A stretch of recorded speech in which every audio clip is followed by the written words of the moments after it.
चलिए, alternating current में आज हम लोग देखेंगे LCR सीरीज सर्किट। इससे पहले हम लोग रेसिस्टर को सेपरेट पढ़ चुके, इंडक्टेंस को भी सेपरेट पढ़ चुके और कैपेसिटेंस को भी सेपरेट पढ़ चुके।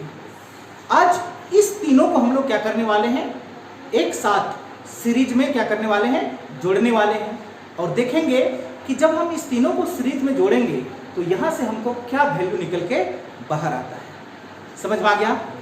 तो शुरू करते हैं, जिसका नाम है हमारा LCR सीरीज सर्किट। LCR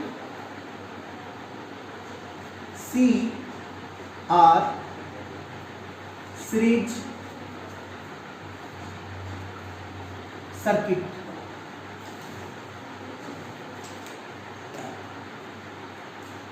जानकारी के लिए यहां पे थोड़ा सा समझ लीजिएगा। L का मतलब होता है इंडक्टेंस, C का मतलब होता है कैपेसिटेंस और R का मतलब होता है रेजिस्टेंस। क्लियर? सिंबल की बात करें तो इंडक्टेंस का सिंबल आपको पता है, इस तरह से होती है। कैपेसिटेंस का सिंबल इस तरह से होता है और रेजिस्टेंस का सिंबल इस तरह से होता है। अब ध्यान देंगे,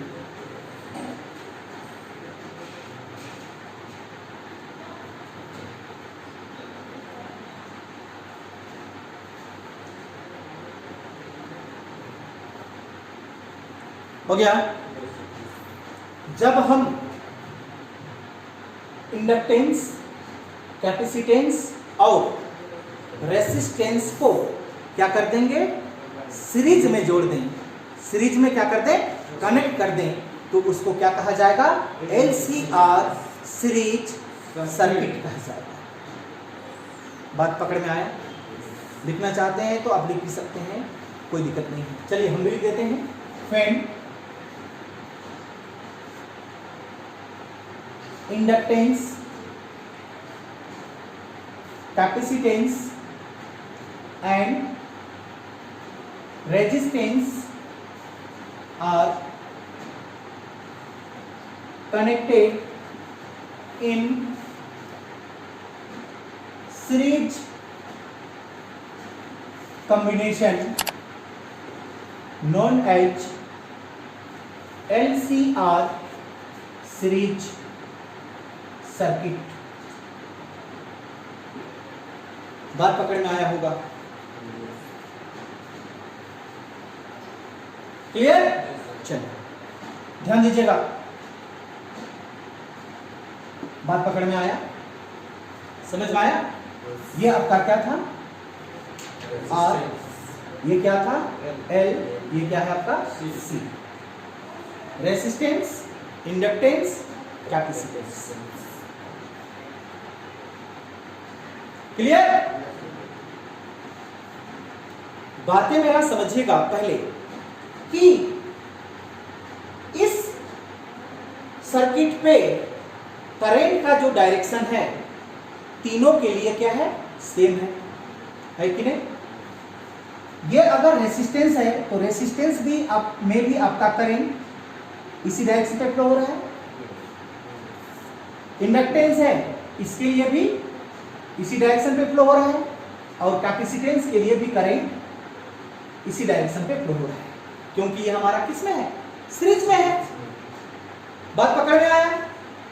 अब आगे और थोड़ी सी जानकारी कि आप ओम्स लॉ में पढ़ चुके हैं कि अगर हम इसका पोटेंशियल डिफरेंस की बात करें तो V इक्वल टू क्या होता है, IR होता है।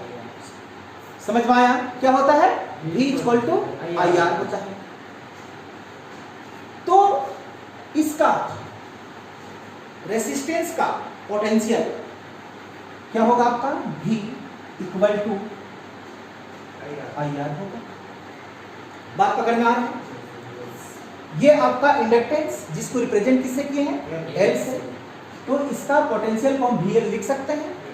तो VL इक्वल टू करंट तो आपके पास में क्या है, आई है, इंटू एक्सएल।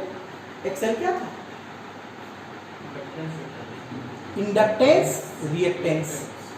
रेसिस्टेंस ही तो है, यहाँ पे आर को हमने डायरेक्ट आर लिखा, लेकिन इसका इंडक्टेंस रिएक्टेंस कितना था, एक्सएल। इसके पोटेंशियल डिफरेंस की बात करें तो इसके लिए क्या होगा, Vc इक्वल टू करंट, तो इसके लिए भी क्या है, I, और इसका X। बात पकड़ में आया। चलिए अब और बात यहाँ पे समझिएगा, कंफ्यूज होने वाली यहाँ पे बात नहीं है। ये जो रेसिस्टेंस है दिखाई दे रहा है, इस रेसिस्टेंस का भी आर आपका इसी डायरेक्शन पे है। आर फॉर रेसिस्टेंस, भी फॉर पोटेंशियल। जिस डायरेक्शन पे करंट है उसी डायरेक्शन पे है। बात पकड़ में आया। लेकिन इंडक्टेंस के लिए समझिएगा, कल हमने पढ़ के रखा है कि आपका जो ईएमएफ होता है वो क्या करता है, इंडक्टेंस के लिए लीडिंग करता है या लैगिंग करता है, लीडिंग करता है, और करंट आपका लैगिंग करता है। और दोनों के बीच में फेज डिफरेंस कितना का होता है, पाई/2, यानी कि 90 डिग्री का। इसका ये मतलब हुआ कि ये आपका कितना बना, 90 डिग्री, है कि नहीं, लीड कर रहा है ना, मतलब प्लस की ओर आएगा हमारा, एंटी क्लॉकवाइज में आएगा, एंटी क्लॉकवाइज। ये आपका क्या होगा, VL होगा। क्या होगा ये, VL, potential of inductance. Clear, आगे आइए। ये आपका कैपेसिटेंस, कैपेसिटेंस में लीड कौन करता है, करंट, और लेग कौन करता है, ईएमएफ। यानी कि ईएमएफ का मतलब पोटेंशियल, ईएमएफ का मतलब पोटेंशियल, जिसको हम V से रिप्रेजेंट करते हैं। तो ये क्या करेगा, लेग करेगा। और कितना था यहाँ पे फेज डिफरेंस था, पाई/2, यानी कि 90 डिग्री। लेग करेगा, उसका हम क्या मतलब, नीचे की ओर। यहाँ पे ये कितना, 90 डिग्री, और ये क्या हो गया आपका VC। बात पकड़ में आया। डाउट है कहीं पे, जल्दी से ड्रॉ करेंगे। यहाँ पे आपका टोटल करंट कितना, total E equal to E0 sine omega t। ये बात हमको पता है।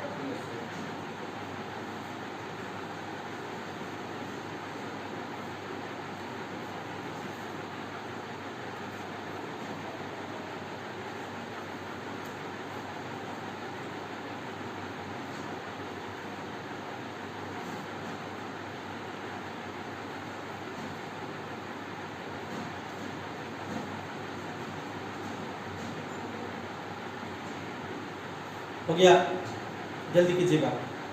आगे आइए थोड़ा सा इधर।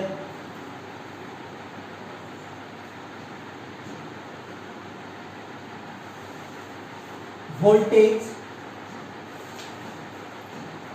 डायग्राम समझिएगा। क्या, वोल्टेज डायग्राम किसका, एलसीआर सर्किट का। एलसीआर सर्किट में आपका 3 सर्किट कंटेन है, रेसिस्टर, कैपेसिटर और इंडक्टर, है कि नहीं, है। चलिए ध्यान दीजिएगा। ये देखिए, ये VL आपका ऊपर की ओर है। वोल्टेज डायग्राम, वोल्टेज का मतलब V, है कि नहीं। तो देखिए यहाँ पे VL इधर है, ऊपर की ओर। समझेगा पॉइंट को, ऊपर की ओर है कि नहीं है। कैपेसिटेंस का वोल्टेज किधर है, नीचे की ओर है, मतलब नीचे की ओर है। बात पकड़ में आया। और रेसिस्टेंस का इस डायरेक्शन पे है, मतलब इधर है। डाउट है कि नहीं है, यहां पे बात पकड़ में आया। ये आपका क्या है, XE, ये वाला VC है, ये वाला VL है और ये क्या है आपका क्लियर, पूरी तरह से क्लियर हो गया। इसी तीनों को हम वहां पे क्या कर दिए हैं, कंबाइन कर दिए हैं। हमको नहीं लगता है कि डाउट हुआ होगा, है डाउट?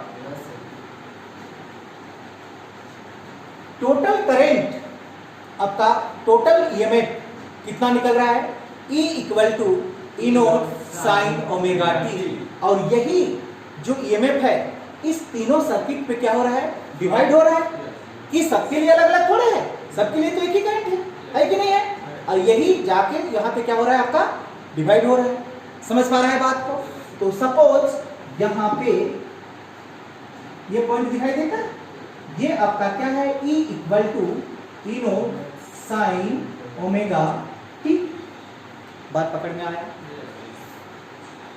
तो यहाँ पे जो आपको वैल्यू मिला, ये देखिए, ये वैल्यू किसके बराबर है, VC के बराबर। अब गौर कीजिएगा, मान के चलिए इस पॉइंट को हम क्या लगा देते हैं, 0। तो 0 से ये VC जितना बड़ा है उतना ही बड़ा 0 से ये एरो का साइन है, जबकि आपका VL बड़ा है। क्या मेरा बात समझ में आ गया?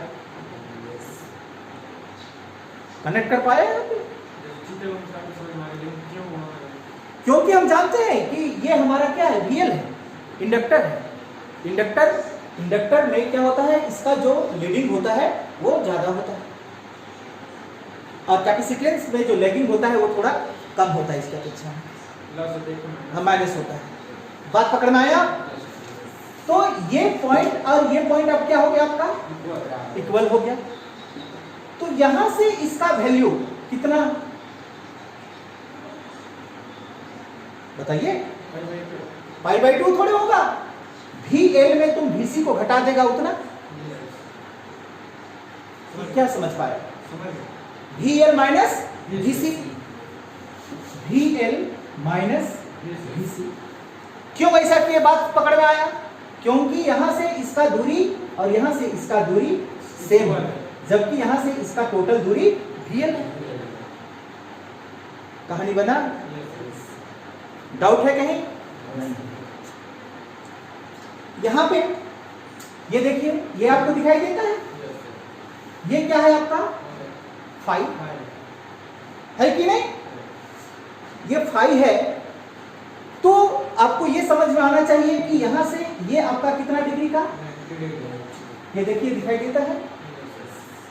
यहां से ये कितना, ये दिखाई देता है आपको। डाउट है अभी भी? नहीं। ये डायरेक्शन आपका VR को तो दिखाया, साथ में किसको दिखाया, I नोट को दिखाया। देखिए ना, इसी डायरेक्शन पे तो क्या जा रहा है आपका, करंट जा रहा है, I जा रहा है कि नहीं है? जिस डायरेक्शन पे आपका क्या है, VR है, उसी डायरेक्शन पे आपका I है। यानी कि I नोट का मतलब पीक वैल्यू हम डाल दिए कि जितना यहां से करंट बह सके, maximum value of current. I ना लिख के क्या लिख दिया, उसको I नोट लिख दिया। बात पकड़ में आया? चलो, ये फिगर बना जल्दी आपका।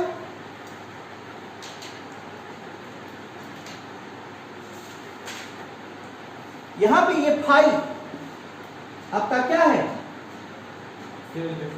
फेज डिफरेंस है कि नहीं? चलिए ध्यान दीजिएगा, ये लिख लिया। अब ये भी जान चुके हैं, देखिए लिखे हम यहां पे E equal to E naught sine omega t. बात पकड़ में आया? तो क्या आप इसको लिख सकते हैं E equal to E naught sine omega t को I equal to I naught sine omega t, I equal to I naught sine omega t. अब बातें समझने का कि अगर ये इधर गया, किधर गया, इधर L इधर ही तो गया है, तो ये क्लॉकवाइज है या एंटी क्लॉकवाइज है? एंटी क्लॉकवाइज है। एंटी क्लॉकवाइज में प्लस या माइनस? प्लस। कितना क्या है? 5 प्लस 5। बात पकड़ में आया? नहीं समझ में आया? ये इक्वेशन तो आप जानते हैं, I equal to I naught sine omega t. लेकिन ये कितना ऊपर गया 5, तो उसको आप यहाँ पे जोड़ेंगे कि नहीं जोड़ेंगे? ये किस केस के लिए हुआ? इंक्रीज ऑफ एल का बढ़ने से हुआ। एल ही तो बढ़ा, इधर गया तो मतलब क्या बढ़ा? एल बढ़ा। क्या बात समझ में आ गया? आगे ध्यान दीजिएगा। और इसी इक्वेशन को क्या आप लिख सकते हैं? I equal to I naught sine omega t minus 5। क्यों लिख सकते हैं? क्योंकि आपका ये VC अगर यहाँ पे है तो ये कहीं इधर बनेगा, बनेगा कि नहीं बनेगा? VC आपका इधर है ना, तो ये इधर बनेगा, तो यहां से ये वैल्यू भी आपका क्या हुआ? 5 हुआ। लेकिन ये किधर आया? क्लॉकवाइज जाता है तो क्या लेते हैं आप? माइनस, उसमें घटाना पड़ेगा आपको। तो इस तरह से आपको दो वैल्यू मिलता है। मतलब आप इसको कंबाइन करके लिखना चाहते हैं तो लिख सकते हैं I equal to I naught sine omega t plus minus 5। बात पकड़ में आया पूरी तरह से? जल्दी। ये कब के लिए है? ये डिक्रीज ऑफ C, जब C हमारा क्या होता है? घटता है, उस समय के लिए। LCR सर्किट ध्यान दीजिए इधर।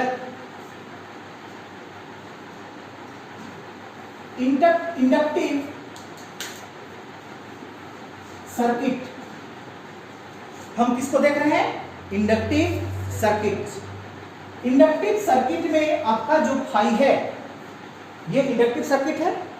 इंडक्टिव सर्किट का जो फाई है किधर में? क्या? प्लस में। तो फाई इक्वल टू क्या लिखेंगे? पॉजिटिव। किसमें? इंडक्टिव सर्किट है कि नहीं? इसका ये मतलब हुआ कि XL is greater than XC। बात पकड़ में आया? XC से XL क्या है? बड़ा हुआ, तभी तो वो क्या हो गया? पॉजिटिव हुआ। अगर ये बड़ा है तो इसका ये मतलब हुआ कि VL is also greater than VC। बात पकड़ में आया? दूसरा चीज समझिएगा, इंडक्टिव का हमने देखा, कैपेसिटिव सर्किट।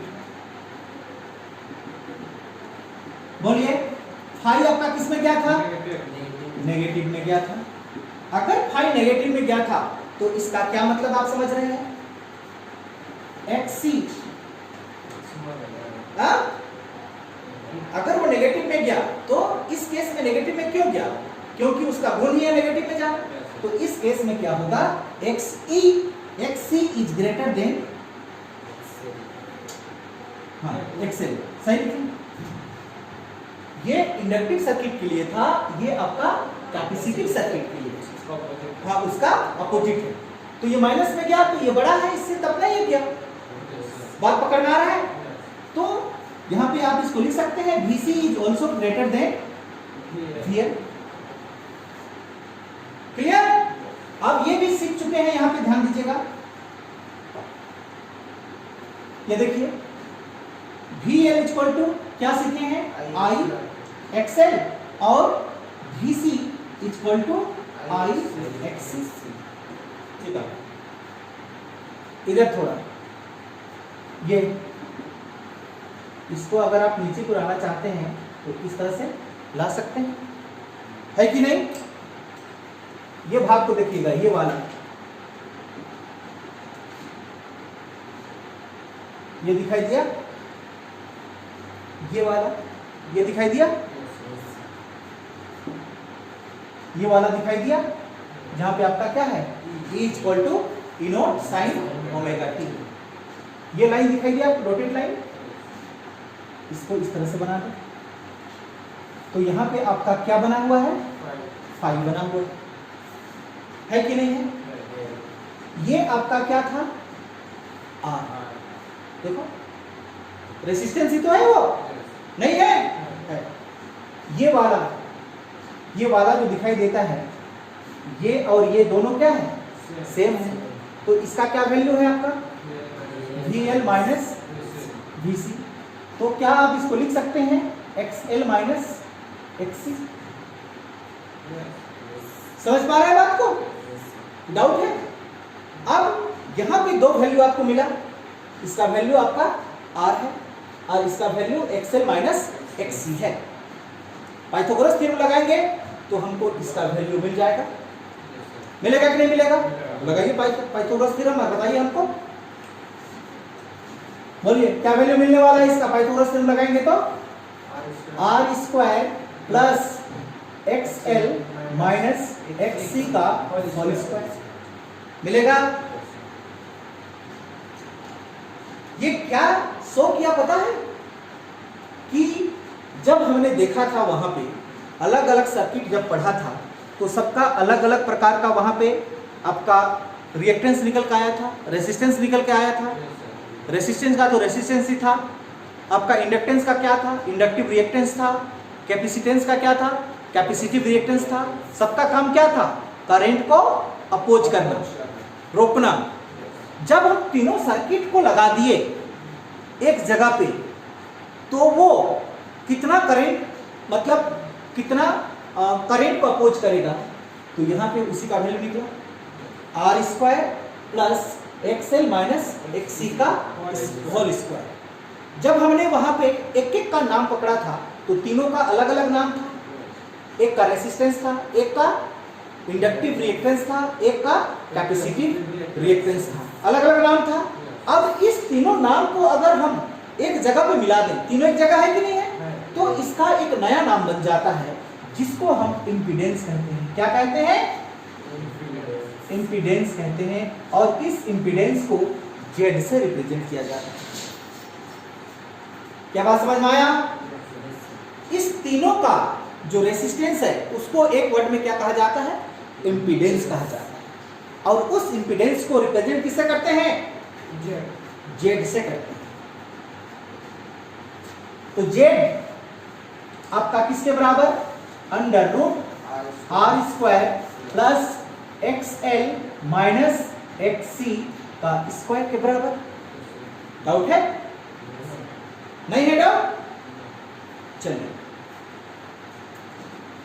ये भाग को मिटा रहे हैं ना, थोड़ा सा अब उतार लिए होंगे ना।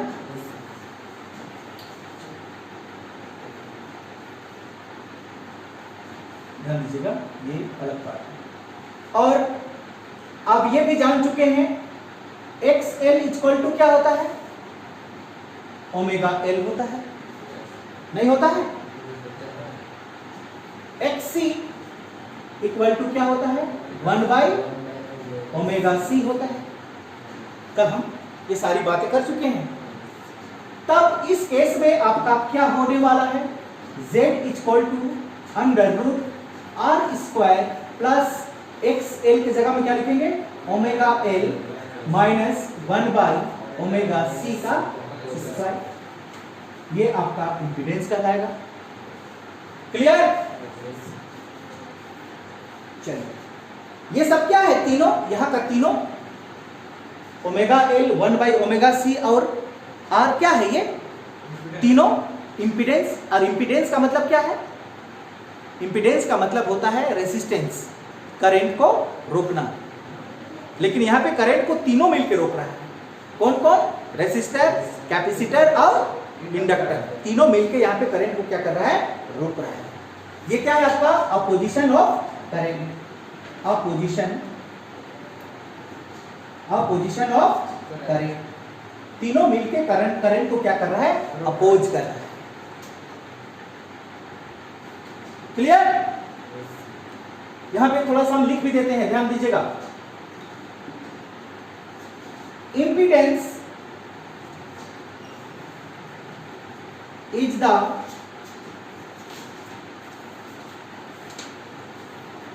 member of 3 family. कौन कौन? L, C और R है कि नहीं है?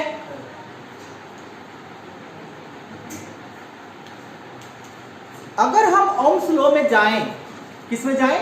ओम्स लॉ में जाएं तो R इक्वल टू हमको क्या मिलता है? V बाई I मिलता है क्या? R का काम क्या है? रेसिस्टेंस। तो यहां पे आर की जगह में क्या आप जेड लिख सकते हैं? इसका भी काम है ये। क्या लिख इसका काम है? अपोजिशन ऑफ करंट है कि नहीं है? बात पकड़ में आ रहा है मेरे? यहाँ पर हम क्या बोलना चाह रहे हैं कि ओम्स लॉ में R इक्वल टू क्या होता है? V बाई आई होता है। तो R जैसा यहाँ पे R का काम क्या है? Opposition of current. तो Z का भी तो काम वही है, अपोजिशन ऑफ करंट। तो यहाँ पे क्या उस केस पे तुम लिख सकता है कि Z इक्वल टू क्या था आपके पास में? इनोट। इनोट का मतलब ईएमएफ यानी कि वोल्टेज बाय करंट यानी कि आई नोट। अब भी नहीं समझ में आया? डाउट है? और इसी इक्वेशन को तुम ये भी लिख सकता है आई नोट इक्वल टू, बोलिए, ई नोट बाई जेड। बात पकड़ में आया? और E naught by under root R square plus X L minus X का स्क्वायर। जेड का वैल्यू हमने डाल दिया। डाउट है? जल्दी से नोट डाउन करो। If minimum value of Z, समझिएगा मेरे बात को, अगर जेड का वैल्यू क्या हो जाए? मिनिमम हो जाए, तो इस केस में आपका एक्सएल किसके बराबर हो जाएगा? एक्ससी के बराबर हो जाएगा। जब इंपीडेंस में एक्सएल और एक्ससी का दोनों का वैल्यू क्या हो जाए? बराबर हो जाए, उस समय जेड का सबसे कम वैल्यू मिलता है। क्या मेरा बात समझ में आया? नहीं पकड़ पाया? हाँ, जब दोनों बराबर हो। यहाँ पे हमने फिगर बना के देखा था, दोनों बराबर नहीं था? क्यों? आपका एक्सएल बड़ा था और एक्ससी छोटा था। जब दोनों क्या हो जाए? बराबर हो जाए, तो वहां उस समय इंपीडेंस पे सबसे कम वैल्यू मिलता है। बात पकड़ में आया? चलिए,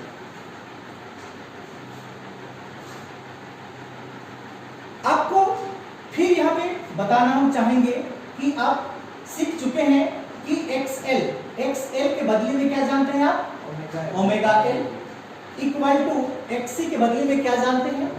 1 बाई ओमेगा सी। सही है? तो इस दोनों को अगर हम सॉल्व करना चाहें तो लिख सकते हैं omega square equal to 1 by L C. नहीं पाया? पकड़, ओमेगा ओमेगा ओमेगा स्क्वायर और ये एल और ये सी नीचे। क्लियर? डाउट है? नहीं है? तो इस केस में क्या होगा? Omega equal to 1 by under root L C मिलेगा कि 1 का रूट तो 1 ही होता है, ये रूट में चला जाएगा, है कि नहीं? ओमेगा ओमेगा यहाँ पे क्या है? आपका फ्रीक्वेंसी था। तो ओमेगा इक्वल टू आप चाहें तो 2 पाई एफ लिख सकते हैं या 2 पाई न्यू लिख सकते हैं। एफ लिखे या न्यू लिखे? एफ लिखे, एफ फॉर फ्रीक्वेंसी। समझेंगे? तो ओमेगा की जगह पे अगर हम 2 पाई एफ लिखे तो क्या होगा? 1 by under root L C, और F equal to 1 by 2 pi under root L C. Doubt है? इस तरह से आपको इसका फ्रीक्वेंसी मिल जाता है। क्या मिल जाता है? Minimum value of Z. बातें मेरा समझिएगा। For minimum value of Z, जब इंपीडेंस में मिनिमम वैल्यू जेड मिलता है तो यहां पे आपको नेचुरल फ्रीक्वेंसी काम करता है। कैसा फ्रीक्वेंसी काम करता है? Natural frequency. अब नेचुरल फ्रीक्वेंसी का क्या मतलब? जब नेचुरल फ्रीक्वेंसी मिलेगा तो यहां का करंट क्या हो जाएगा? मैक्सिमम हो जाएगा। बात पकड़ में आ रहा है? हम क्या बोलना चाह रहे हैं कि यहां पे सबसे मिनिमम वैल्यू क्या है? जेड का। और जब मिनिमम वैल्यू जेड का मिलेगा उस केस पे आपको कैसा फ्रीक्वेंसी देखने के लिए मिलेगा? नेचुरल फ्रीक्वेंसी देखने के लिए मिलेगा। किसका? एलसीआर सर्किट का natural frequency of LCR circuit. ये बात समझ में आती होगी। और जब नेचुरल फ्रीक्वेंसी पे एलसीआर सर्किट मिलता है उस समय जो आपका करंट होगा, क्या करंट, हाँ, विल बी मैक्सिमम। याद रखेंगे ये पॉइंट को। थोड़ी सी जानकारी कि नेचुरल फ्रीक्वेंसी किसको कहते हैं? किसको कहते हैं नेचुरल फ्रीक्वेंसी? ऐसे ही हम जनरल भाषा में पूछ रहे हैं। झूला देखा है? झूला नहीं देखा है? मान के चलो कि किसी पेड़ में तुम झूला को लटका दिया, सावन का महीना आया, झूला झूलो रे, है कि नहीं? ऐसा वाला। तो जब उसको तुम केवल नेचुरली छोड़ देगा तो कुछ समय बाद में देखना वो अपने आप इस तरह से हिलने लगेगा, अपने से थोड़ा थोड़ा हिलने लगेगा। लगेगा कि नहीं लगेगा? बल लगाएंगे तो वो हिलेगा ही हिलेगा, लेकिन विदाउट फोर्स का वो थोड़ा थोड़ा क्या करने लगेगा? हिलने लगेगा। तो वो उसका क्या कहलाएगा? नेचुरल फ्रीक्वेंसी कहलाएगा। बात पकड़ में आया मेरा कि नहीं आया? घंटी देखा है? घंटी मम्मी पूजा करती है सबका भला हो, ऐसा वाला टिड़ंग टिड़ंग घर में, उसका अंदर पे जो क्या होता है, मारता है जिस आवाज निकलता है, उसको भी तुम थोड़ा देरी के लिए छोड़ दो, वो भी तो देखना, वो भी थोड़ा देरी में अपने आप इस तरह से होने लगेगा। क्यों ऐसा हुआ? नेचुरल फ्रीक्वेंसी के कारण। बात पकड़ में आ रहा है मेरा? तो उसको कहते हैं हम लोग नेचुरल फ्रीक्वेंसी। डाउट है? हो गया? चलिए और समझिए। आप यहां पे समझिए, हम कुछ इस तरह से आपको समझाते हैं। ये देख रहे हैं हाथ, ये इस तरह से मान के चलो कि ये हाथ है, ये हाथ का नेचुरल फ्रीक्वेंसी अपने आप ऐसा क्या हो रहा है? हिल रहा है। इसमें हम कोई भी फोर्स नहीं लगाए, ये नेचुरल फ्रीक्वेंसी है। नेचुरल फ्रीक्वेंसी का मतलब समझ पाया? किसको कहते हैं? कि हम कोई भी वहां पे फोर्स नहीं लगाते हैं, तब भी वो क्या करती है? वाइब्रेट करने लगती है, कांपने लगती है, डोलने लगती है। इसको कहते हैं हम लोग नेचुरल फ्रीक्वेंसी। अगर मान के चलो ये हमारा क्या है? नेचुरल फ्रीक्वेंसी है। इस नेचुरल फ्रीक्वेंसी से हम एक्सटर्नल फ्रीक्वेंसी को क्या करते हैं? मैच कर दें। नहीं समझ में आया? एक बार फिर से बताते हैं कि ये हमारा नेचुरल फ्रीक्वेंसी है। इस नेचुरल फ्रीक्वेंसी से हम बाहर का जो एक्सटर्नल फ्रीक्वेंसी है उसको क्या करते हैं? मैच कर दें। मैच करने का क्या मतलब? कि ये तो नेचुरल फ्रीक्वेंसी है, जब इधर आ रहा है तो इधर से हम क्या करते हैं? इसको बल लगा दें, उसी के साथ में क्या करा दें? मैच करा दें। तो हमारा ये जो है इसका वेलोसिटी क्या हो जाएगा? बढ़ जाएगा। बढ़ेगा कि नहीं बढ़ेगा? इधर इधर ये नेचुरल फ्रीक्वेंसी है, इसी दिशा में तुम और इसको लगा दो बल, तो ये ज्यादा ऐसा करने लगेगा। बात पकड़ में आया मेरा? बॉम्बे स्टेशन गया है? रेलवे स्टेशन दिल्ली गया है? नहीं गया है? रेलवे स्टेशन गया है?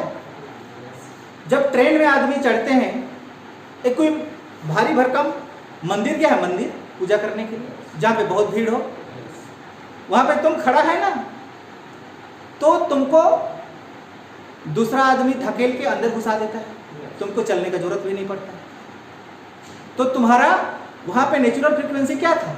इतना ऐसा ही तो चल रहा था वहां पे, लेकिन क्या किया? उसी दिशा में बहुत सारा फोर्स लगा तो तुम आसानी से अंदर घुस गए।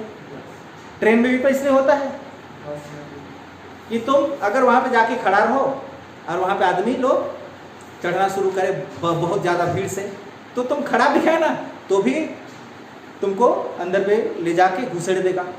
होता है कि नहीं होता है ऐसा?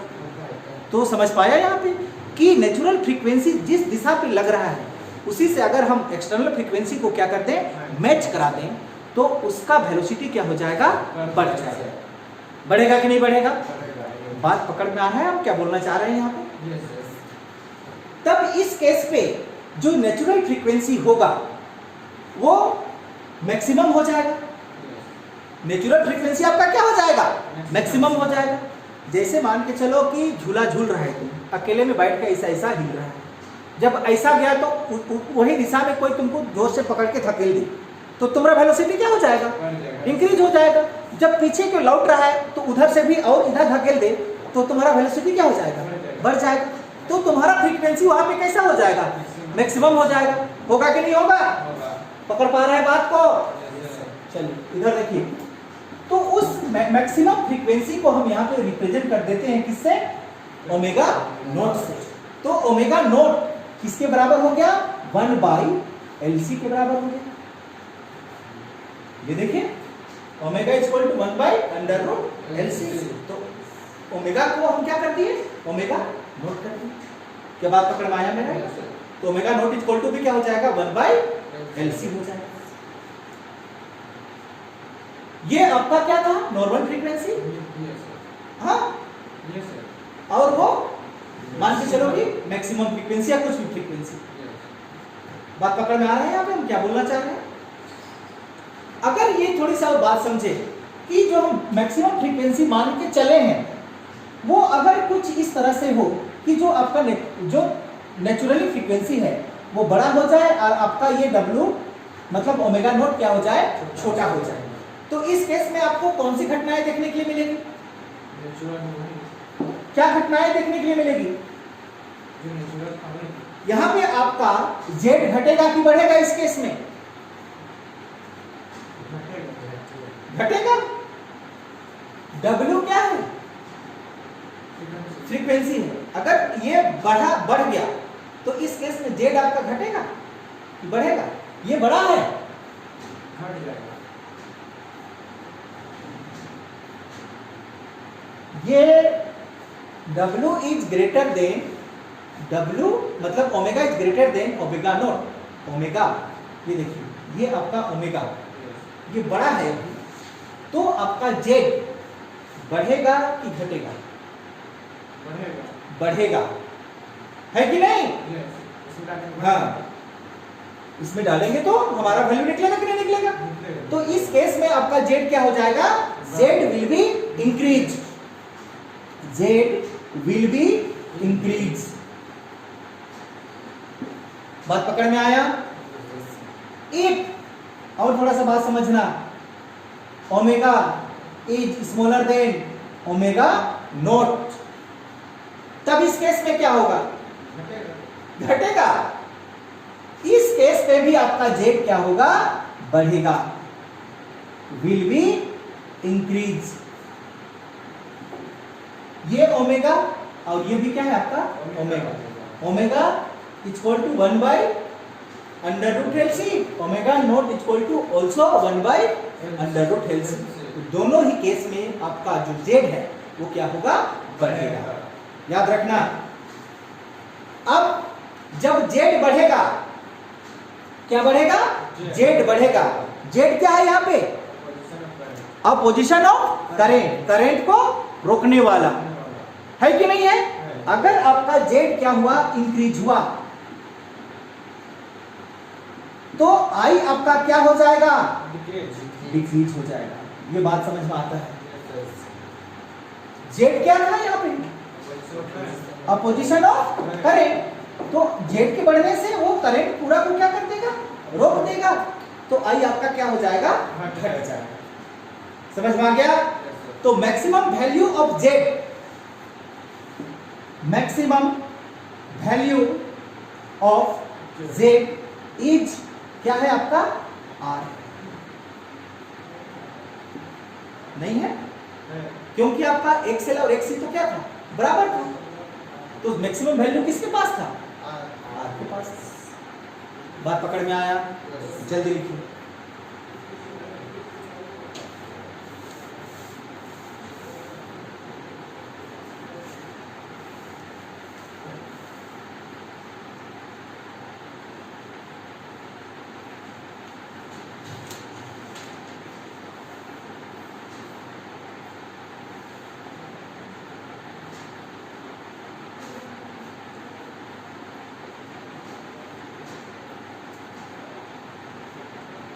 चलिए आज के लिए बस इतना ही रखते हैं, कल देखते हैं रेजोनेंस। ठीक है। Yes, yes, sir.